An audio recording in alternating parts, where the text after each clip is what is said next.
नमस्कार साथियों, हमारे इस प्यारे से चैनल अल्फा स्टडी क्लासेस में आप लोगों का स्वागत है। साथियों, मैं आप लोगों के लिए बहुत ही इंपॉर्टेंट क्वेश्चन लेके आया हूँ। क्लास 10th का ये वास्तविक संख्याएं रियल नंबर है। यहाँ पे किताब के क्वेश्चन नहीं है, यहाँ पे केवल वही क्वेश्चन है जो यूपी बोर्ड एग्जाम में आए हुए हैं। यहाँ पे हम जितने भी क्वेश्चन आपको लगवाएंगे सारे क्वेश्चन बोर्ड एग्जाम में आए हुए हैं पिछले सालों में, और ये क्वेश्चन बोर्ड एग्जाम 2023 के लिए भी बहुत ही महत्वपूर्ण क्वेश्चन है। और मैं जितने भी क्वेश्चन यहाँ पे आपको लगवाऊंगा वो सारे क्वेश्चन आप स्टेप बाय स्टेप आप लगाते रहिए और अच्छे से आप प्रैक्टिस कर लीजिए। आप 2023 का एग्जाम देने जाएंगे, एग्जाम में बैठेंगे, आपको सारे क्वेश्चन आते रहेंगे। बस जितना क्वेश्चन लगवाएं उसको आप जो है एक क्रम में लगाते रहिए, तो सीखते चलिएगा। चलिए, यहाँ पे हमने पहला क्वेश्चन लिया है पहले चैप्टर का, चैप्टर 1 का वास्तविक संख्याएं। इसी तरह से हम और सभी चैप्टरों की वीडियोज आपको लिए लाते रहेंगे। पहला क्वेश्चन है, यदि 65 और 117 का HCF 65 m माइनस 117 के रूप में व्यक्त किया जाए तो m का मान बताओ। 65 और 117 का HCF अगर 65 m माइनस 117 के रूप में व्यक्त किया जाए तो m का मान बताओ। ठीक है, देखिए क्वेश्चन का मतलब समझिएगा। इन दोनों संख्याओं का HCF यहाँ पे इतना दिया गया है। ठीक है, चलिए इसका रियल HCF निकाल लेते हैं। तो HCF निकालने के लिए संख्याओं का हमें करना पड़ता है गुणनखंड। 65 का गुणनखंड करेंगे तो 13 25 65 होता है, और यहाँ 117 का गुणनखंड करेंगे 13 9 117 होता है। जो संख्या दोनों में कॉमन रहती वो होती HCF।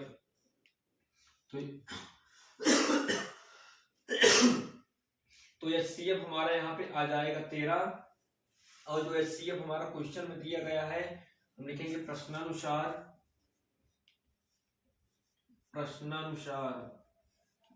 बोर्ड एग्जाम में आप लोगों को क्वेश्चन जो लगाते हैं उसको पूरे जो है प्रोसीजर के साथ लिखना चाहिए। प्रश्नानुसार 65 m माइनस 117 बराबर 13। 65 m इक्वल टू 117 उधर जाएगा प्लस 117 मिलेगा। 65 m इक्वल टू 117 में 13 जुड़ जाएगा, ये मिलेगा आपको यहाँ पे 130। m इक्वल टू 130 बटा 65, तो डिवाइड करेंगे 65 दूना 130, तो m की वैल्यू यहाँ आ गई। तो यही हमारा आंसर होगा। नोट डाउन कर लीजिए या आप इसका स्क्रीनशॉट ले सकते हैं। और पढ़ने का सबसे अच्छा तरीका होता है कि डेली का क्वेश्चन आप रोज लगाते चलिए, उसी समय पढ़ते चलिए, लगाते चलिए। और टॉपर बच्चे होते, टॉपर बच्चों की ट्रिक क्या होती है, देखिए एक रिवीजन, पढ़ाई में रिवीजन का बहुत ही बड़ा महत्व होता है। अगर आप रोज का काम रोज पढ़ते जाएंगे, से आज आपने जो पढ़ा इसका रिवीजन अगर आप कर लेंगे तो आपको पूरा समझ में आएगा। कल आप रिवीजन करेंगे तो आपको थोड़ा कम समझ में आएगा। ऐसे अगर आपने रिवीजन करने में देर लगा दी तो आपके माइंड से वो चीज पूरा हट जाती है। और आप खाली अगर बैठे हैं तो आप अपने मन में उस चीज को घुमाइए, रोटेट कराइए कि मैंने क्या सीखा, मैंने क्या पढ़ा, कि वो क्वेश्चन कैसे होता है, उस चीज को दिमाग में चलाना चाहिए चीजों को। चलिए, ये वाला क्वेश्चन हो गया, नोट डाउन कर लीजिए। हम लोग चलते हैं अगले क्वेश्चन की तरफ।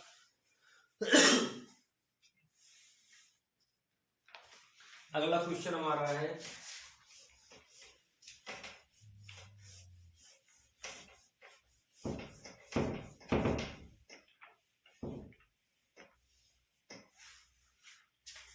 क्वेश्चन 2, क्वेश्चन सेकंड है, किसी धनात्मक पूर्णांक p के लिए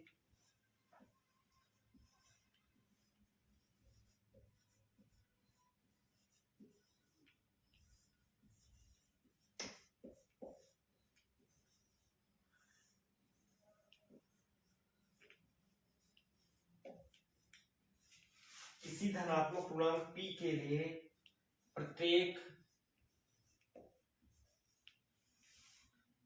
धनात्मक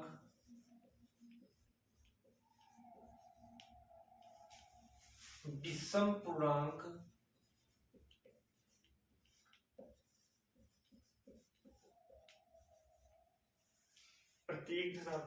पूर्णांक का रूप होता है।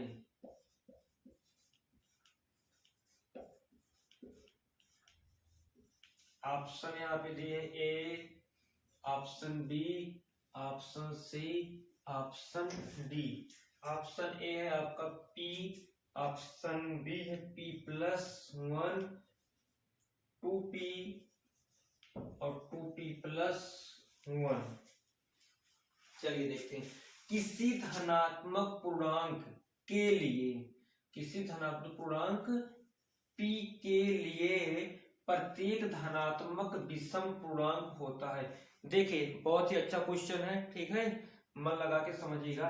अब यहाँ पे हम P को जो है कोई धनात्मक पूर्णांक 0, 1, 2, 3 आप कुछ भी ऐसे आगे मान लीजिए, ठीक है।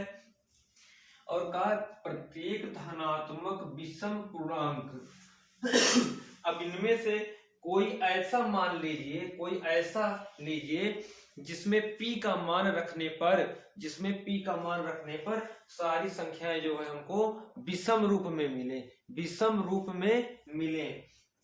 यहाँ पे रखेंगे तो विषम रूप नहीं मिलेगा, क्योंकि इसमें 0, 1, 2, 3 सब आ जाएंगे, सब विषम, तो ये हमारा आंसर नहीं होगा। चलिए P+1 पे चलते हैं, P+1 पे ऑप्शन बी चेक करते हैं। अगर P का मान 0 रखेंगे तो 1 आएगा, P का मान 1 रखेंगे तो 2 आएगा, 2 रखेंगे तो क्योंकि 1 बढ़ रहा है ना P+1 में, 2 रखेंगे 3 हो जाएगा, 3 रखेंगे 4 आएगा, तो कोई मतलब नहीं है, सम विषम दोनों आ रहे हैं इसमें, ये भी ऑप्शन हमारा नहीं होगा। चलिए इसमें रखते हैं, अगर P का मान 1 रखते हैं, 2 1 कम 2, P का मान 2 रखेंगे, 2 दूना 4, P का मान 3 रखेंगे, 2 3 6, P का मान 4 रखें, 2 चौक 8। देखिए सारी संख्याएं हमको सब मिल रही हैं, तो option C will be right answer. Option D अपने आप ही गलत हो जाएगा, क्योंकि चारों ऑप्शन से एक ही सही होता है। नोट डाउन कीजिएगा, इसको लिख लीजिए आप लोग।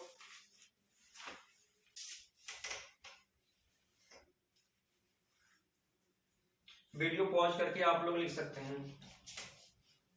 चलिए हम लोग अगले क्वेश्चन की तरफ चलते हैं।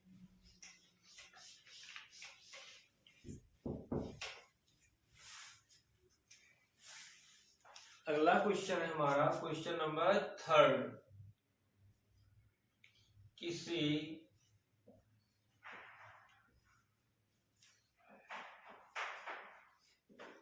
धनात्मक पूर्णांक Q के लिए, किसी धनात्मक पूर्णांक Q के लिए प्रत्येक धनात्मक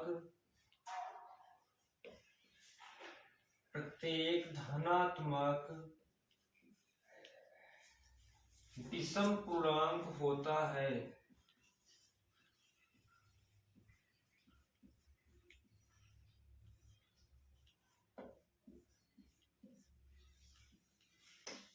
ऑप्शन दिए गए ए, बी, सी, डी।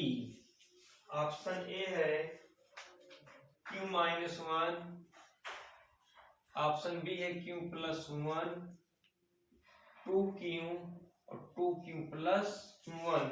यहाँ पे हमको ये दिखाना है कि धनात्मक पूर्णांक जो Q, अब हमारा Q कुछ भी हो सकता है, 1 2 3 4, और उसके लिए धनात्मक विषम पूर्णांक होगा।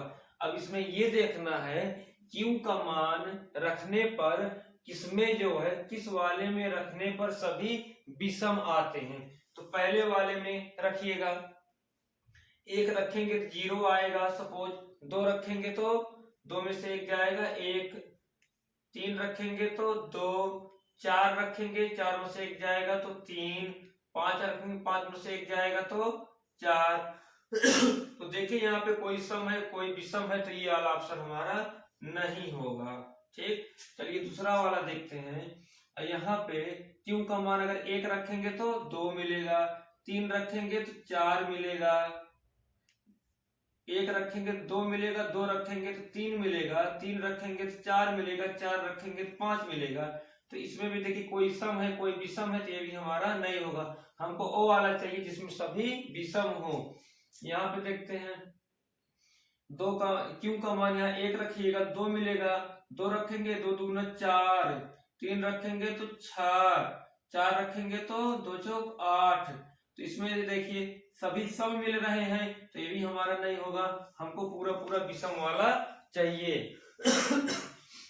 इसमें रखेंगे मान लो, चलो क्यू का मान 1 रखेंगे, 2 1 कम 2 1 3 और क्यू का मान अगर हम लोग यहाँ पे 3 रखेंगे और 2 रखेंगे, 2 3 6 1 7 और क्यू का मान यहाँ पे 4 रखिए, 2 4 8 1 9। ठीक है, ऐसे ही 5 रखेंगे, 2 5 10 1 11। तो यहाँ पे देखिए सभी जो है हमको मिल रहे हैं विषम, 3 7 9 11 विषम ही होते हैं, अतः हमारा ऑप्शन डी यहाँ पे सही होगा। नोट डाउन कीजिए।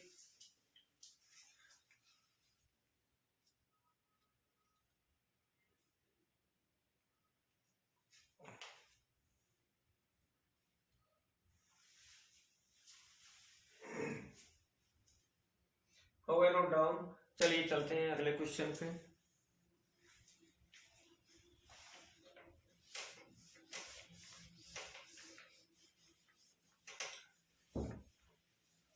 हमारा अगला क्वेश्चन है,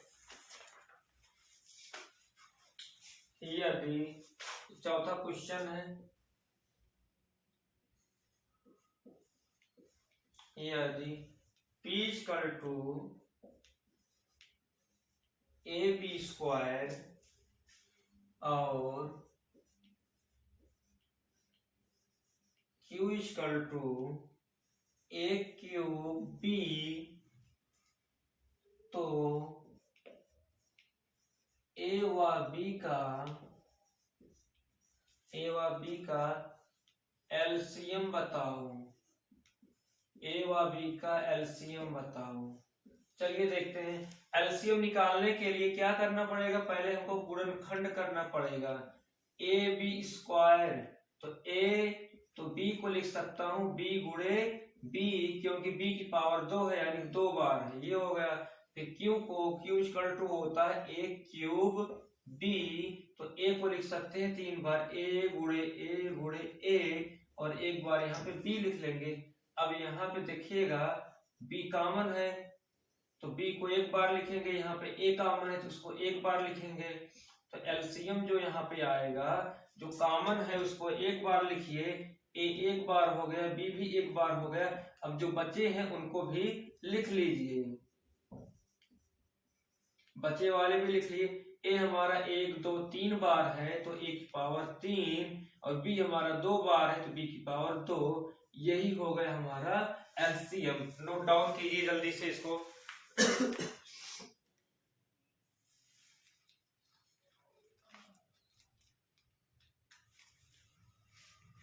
हो गया, चलते हैं अगले क्वेश्चन की तरफ। आप लोग वीडियो को पॉज करके लिख लिया करिए आराम से। चलिए अगला क्वेश्चन है, क्वेश्चन नंबर 5।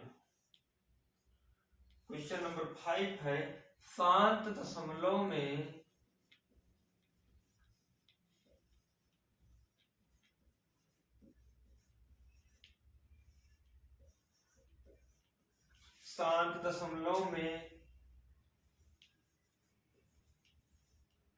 व्यक्त हो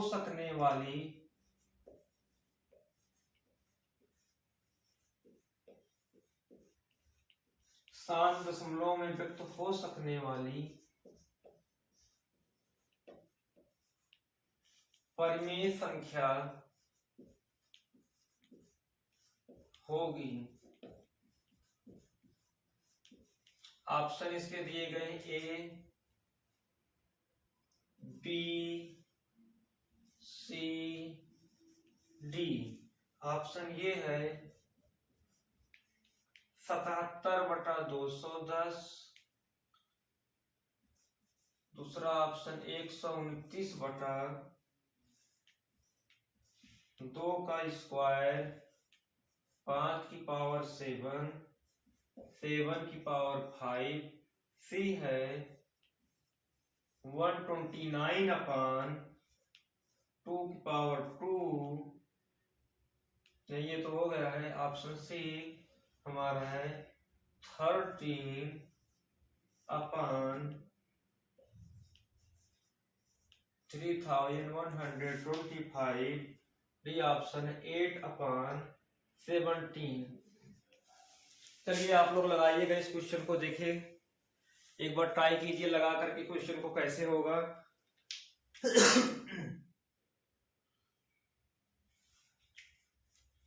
चलिए हम ही लगाते हैं, आप लोग तो लगाओगे नहीं।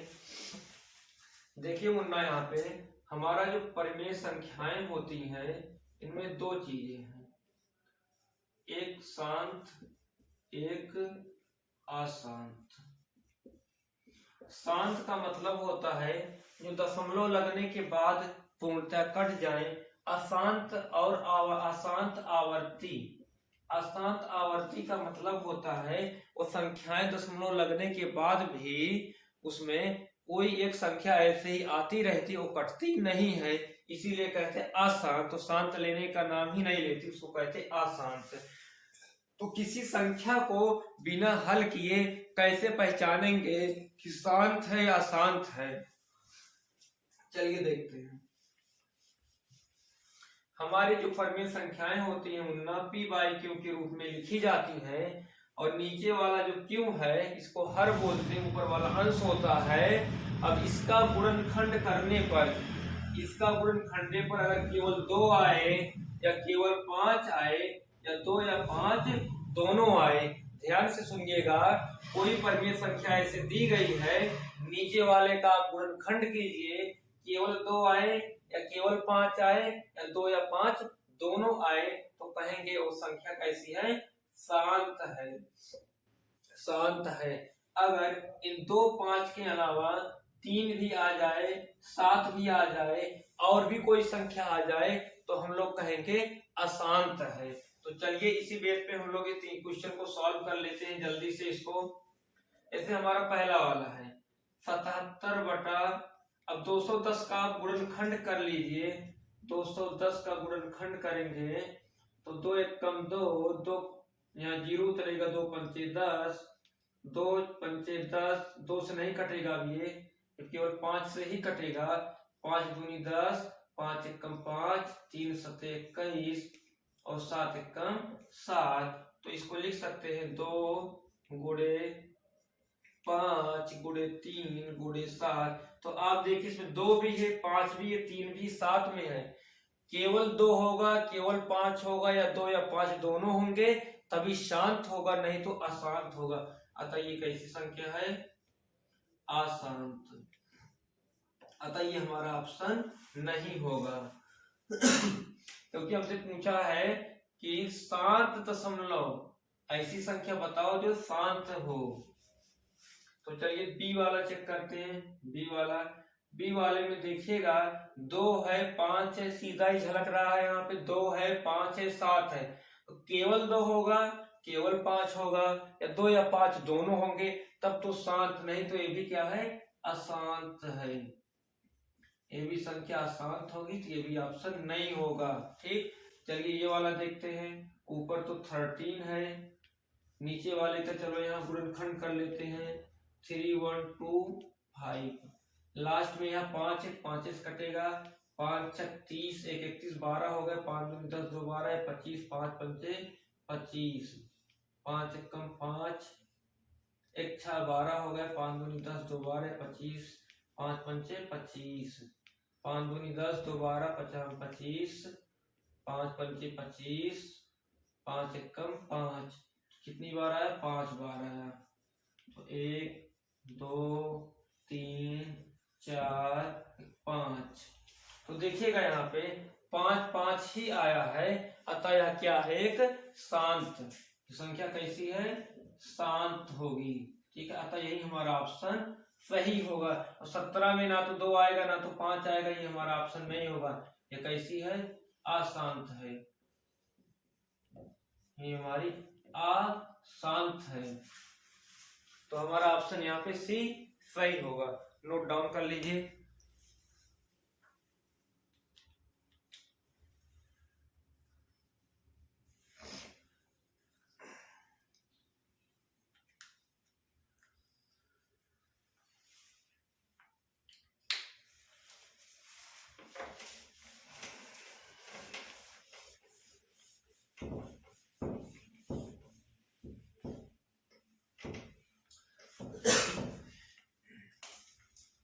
क्वेश्चन नंबर 6, ये वाला एक ऐसा क्वेश्चन है जो 2023 बोर्ड एग्जाम में 100% आएगा ही। ठीक है, सेम इसी तरह से क्वेश्चन आएगा बोर्ड एग्जाम में, पक्का इस तरह से क्वेश्चन आएगा।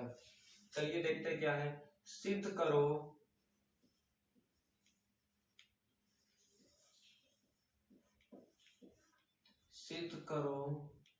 √3 एक अपरिमेय संख्या है।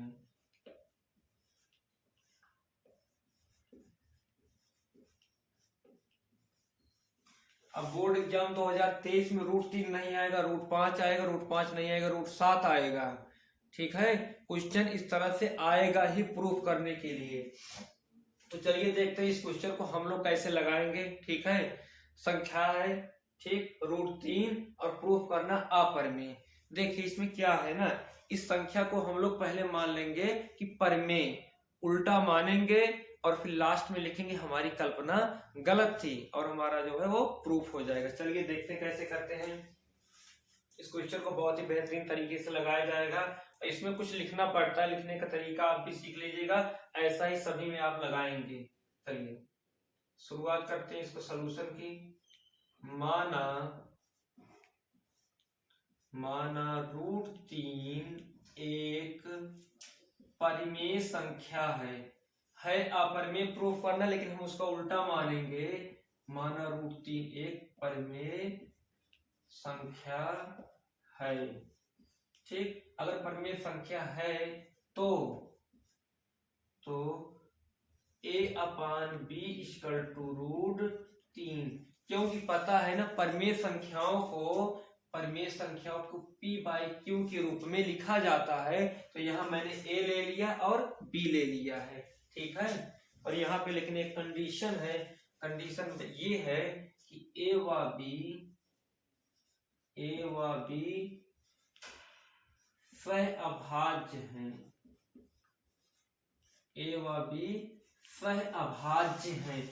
सहअभाज्य का मतलब होता है जिन दो संख्याओं में कुछ भी कॉमन न हो। जैसे मेरा 2 हो गया, 3 हो गया, इसमें कुछ भी कॉमन नहीं है, अतः 2 या 3 क्या है, सहअभाज्य है।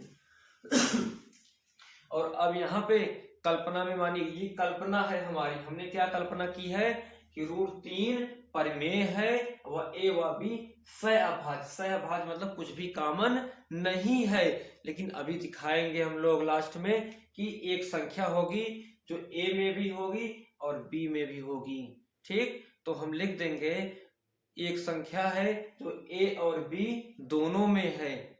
ठीक है, अतः हमारी कल्पना गलत है। हमारी कल्पना क्या गलत है, हमने ये माना है कि a व b सहअभाज्य है। ठीक है, और √3 एक परिमेय संख्या है, तो प्रूफ हो जाएगा कि √3 एक अपरिमेय संख्या है। तो चलिए यहाँ पे a = b = √3 है, तो दोनों पक्षों का वर्ग करने पर, स्क्वायरिंग बोथ साइड, दोनों पक्षों का वर्ग करने पर, चलिए वर्ग कीजिएगा। a/b का स्क्वायर = √3 का स्क्वायर। a²/b² = 3। देखिए a²/b² बराबर रूट का जब स्क्वायर होता है, अंडर रूट का जब स्क्वायर होता है तो आता है केवल वही संख्या आएगी जो अंदर में रहेगी। ठीक, मान लो √x होता, इसका स्क्वायर होता तो केवल x आता। ठीक है, तो अंडर रूट का स्क्वायर होने पे उसके अंदर वाली ही संख्या आती है। ठीक है, अब यहाँ से कुछ स्पष्ट है। यहाँ से क्या स्पष्ट है कि a² को b² से भाग देने पे कितना आता है, 3 आ रहा है ना। जैसे मान लो 6/2 लिखा जाए तो कितना आएगा, 3। 2 3 6। इसका बाबू ये मतलब है इस 6 में कहीं ना कहीं 3 है, तो 2 3 6 यानी 2 ना, ऐसे तो होगा 6 को 2 गुणे 3 लिख सकते हैं, बटा 2, 2 2 कट गए तब 3 आया। इसका मतलब इस छा के अंदर में कहीं ना कहीं 3 है। अतः अतः यहां हम लिखेंगे ए का एक गुणनखंड 3 है। ठीक है, यहाँ पे हम लिखेंगे ए का एक गुणनखंड 3 है। ए का एक गुणनखंड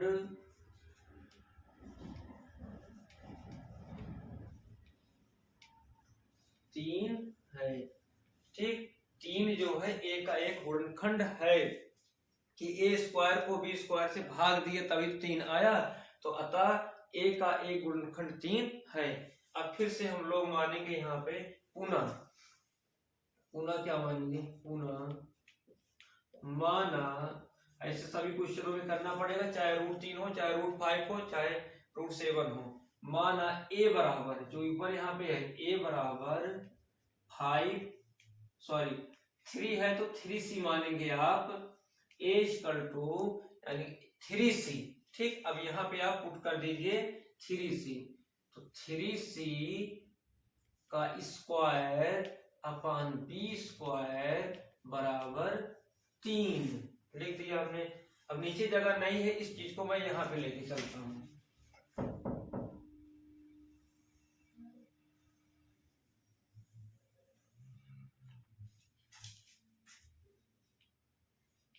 थ्री सी का square upon B square equal to 3।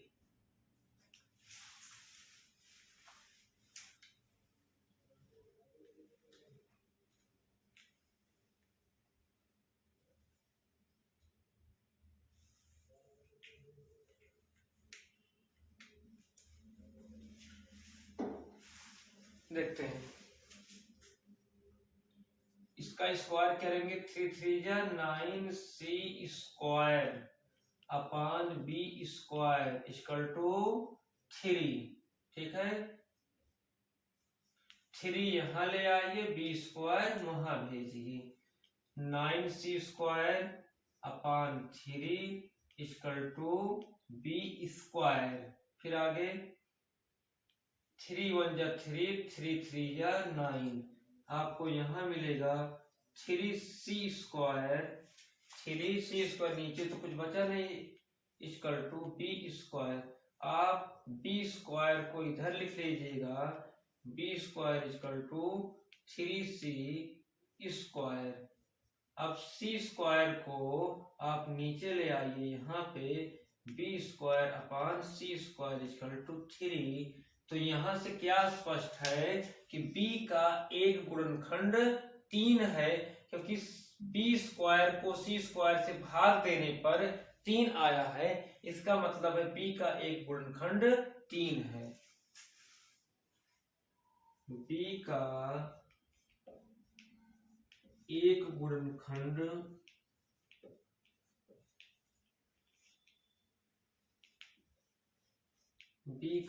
गुणनखंड 3 है।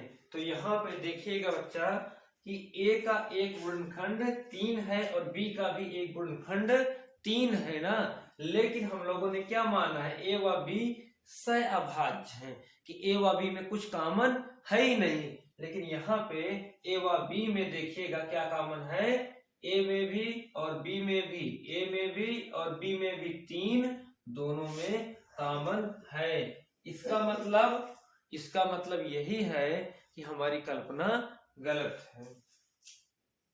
यहां लिखेंगे ए व बी का उभयनिष्ठ, उभयनिष्ठ का मतलब होता है जो दोनों में है, उभयनिष्ठ गुणनखंड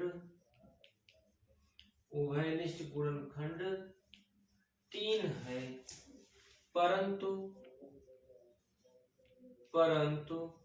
ए व बी सहअभाज्य हैं। अतः हमारी कल्पना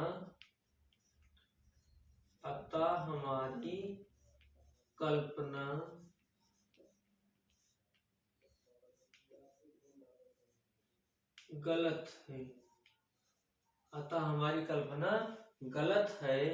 √3 एक अपरिमेय संख्या है। √3 एक अपरिमेय संख्या है।